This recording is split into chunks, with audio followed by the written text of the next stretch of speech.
అందరికీ నమస్కారం. నేను మీ అన్నంరెడ్డి దీప్రాజ్. అయితే ఈరోజు ఎంత స్పీడ్గా పుకార్లు వాళ్ళంతా కూడా హల్చల్ చేస్తున్నాయో మనందరం కూడా చూస్తున్నాం. నిన్న సాయంత్రం 4 గంటల నుంచి 6 గంటల వరకు కూడా పెందుర్తి నియోజకవర్గ పరిధిలో ఉన్నటువంటి వైఎస్ఆర్ కాంగ్రెస్ పార్టీ ఆత్మీయ సమావేశం ఏర్పాటు చేసుకొని కార్యకర్తలందరితో కూడా బ్రహ్మాండంగా కార్యక్రమం చూసుకొని తదనంతరం కుటుంబంతో కలిసి సరదాగా బయటికి డిన్నర్ కూడా వెళ్ళి రావడం జరిగింది.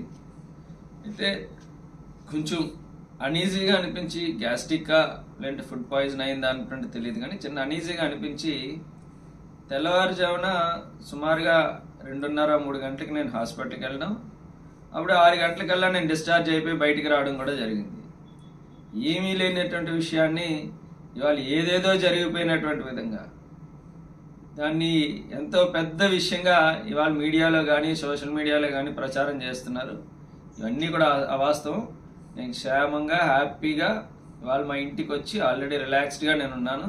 మా కుటుంబ సభ్యులందరితో కూడా బాబుని ఇప్పుడే సిల్వర్ ఓక్ స్కూల్లో కూడా బాబుని కూడా జాయిన్ చేయడం, ఇవాళే జాయిన్ చేయడం కూడా జరిగింది. అంతా హ్యాపీగా ఉంది. ఎవరు ఎటువంటి సందేహాలు, ఇటువంటి వార్తలు వీటిని కూడా నమ్మకూడదని చెప్పి మరీ కోరుకుంటూ, ప్రజలందరి దీవెనలు ఆశీస్సులతో మరింతగా పార్టీని బలోపేతం చేయడానికి మళ్ళీ ఏదైతే మనం అనుకున్న స్కెడ్యూల్ ప్రకారం కార్యక్రమాలన్నీ కూడా సవ్యంగానే జరుగుతాయి. రేపు ఎల్లుండి నుంచి మళ్ళీ అందరికీ కూడా అందుబాటులో కూడా ఉంటాను.